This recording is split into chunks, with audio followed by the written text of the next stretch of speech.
Hello everyone and welcome to Wild Country Acres.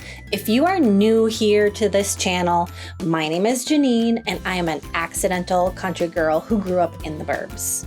A little bit of background: after spending over 20 years in the technology world, with a little bit of grit and grace, I resigned from my full-time career in early 2023.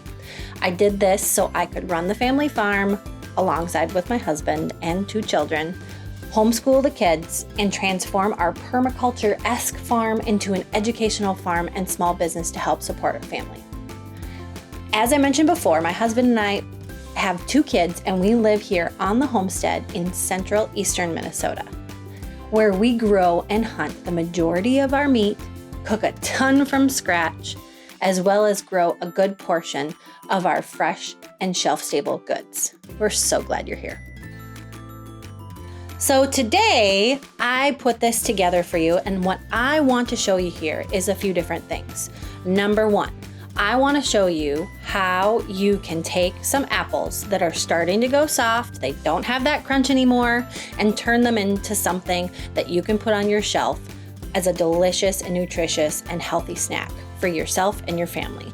Number 2, you can use all of the pieces of the apples that you don't put in that sauce, and you can use that to feed your animals. Number 3, I also want to show you one of my new fun gadgets that I just got for Mother's Day that I tried out for the first time. And that gadget is a digital pressure canner. Now, as you can see, I have been washing, chopping, peeling, and coring a whole bunch of apples. I think I had probably maybe 8, maybe 6. I honestly don't know. They're all different sizes and all different varieties. I don't know what varieties they are. But all I did, again, was peel, core, and chop them up into relatively uniform pieces, nothing fancy. I take 1 cup of water and a few splashes of lemon juice to keep the apples from browning. And all I have to do is set the pressure setting for 8 minutes on high in my pressure cooker, and away we go. Now, while we are waiting for our apples to cook so we can turn them into applesauce, we are going to prepare our digital pressure canner, and this is what it looks like. This is the Presto Precise Digital Pressure Canner. The capacity, maximum capacity, is 10 half pints, 8 pints, or 7 wide mouth half pints, or 7 wide mouth pints. Very excited to use this. So all we're doing now is warming water to warm up our jars. This is a feature that I really like about this. You can warm your jars because if you're going to put something hot in a jar, you need to try to match that temperature to the jar as what you're putting into it, the contents that you're putting into it, so you don't have any worries about fracturing that glass. So this is what I'm doing right now.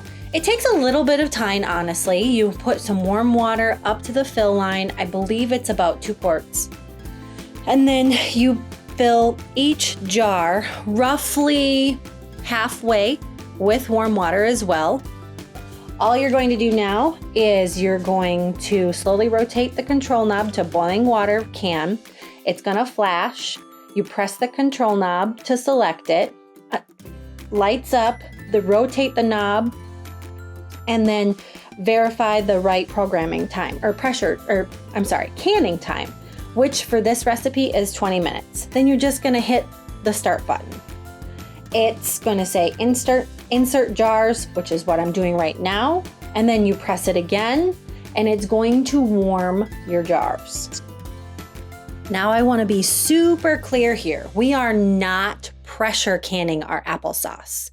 The fantastic thing about this digital pressure canner is you can also use it as a water bath canner. Notice the pressure valve at the top is open.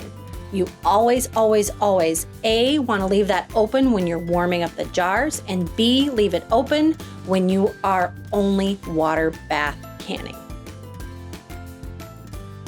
Now, as you can see, our apples are really close to being done. In fact, I believe they are done.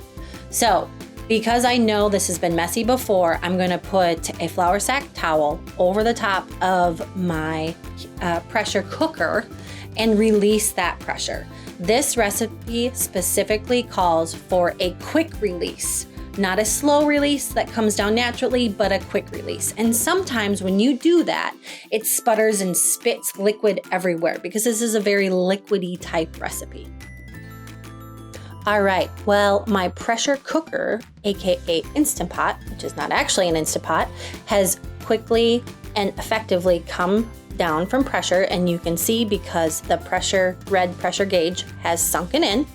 It is safe to open up my cooker, and you can see that my apples are golden and soft.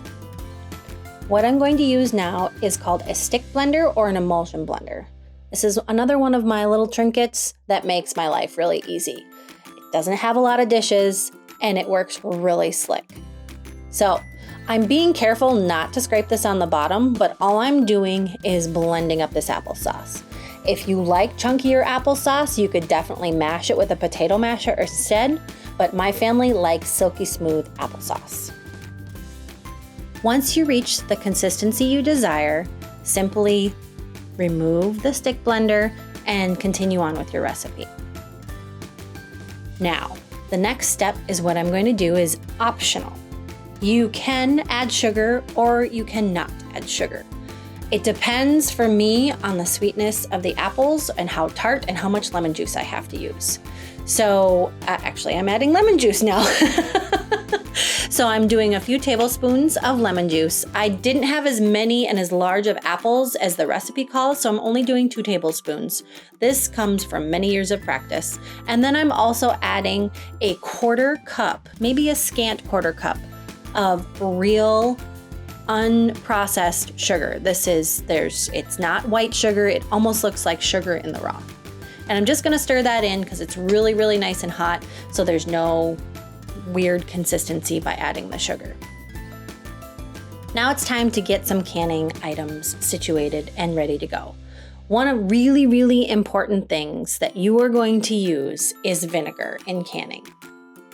Now, I'm not pickling anything, but I'm still going to use vinegar. I want to use at least 5% acidity, and you can always see it marked right there on the bottle. What I'm going to use this for is for wiping the rim of the jar to make sure it's clean and it's safe to put that lid and that ring on. Now, as you can see by my thumbs up here, my jars are warm and we are ready to go. So I'm just going to simply lift the lid off. I'm going to take my grabber, my jar lifter, I guess you could call it as well, and I'm going to dump the water out, and I'm going to set a few jars here on a towel because they're going to be hot, so be careful. And then I'm going to continue or start to fill my jars with applesauce. All right, I'm just going to do a few at a time because I don't want the jars to get cold.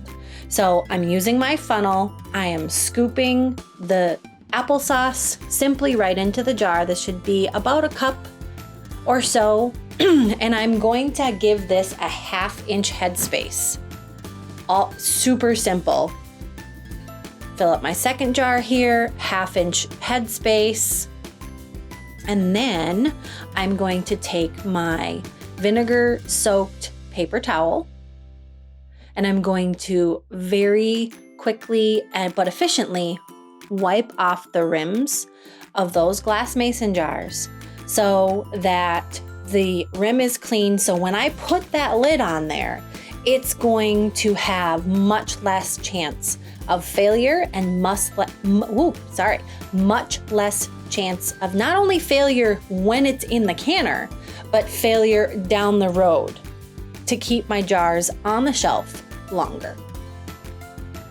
All I'm going to do now is lift these jars with the lid and rings on into my digital canner and repeat the process.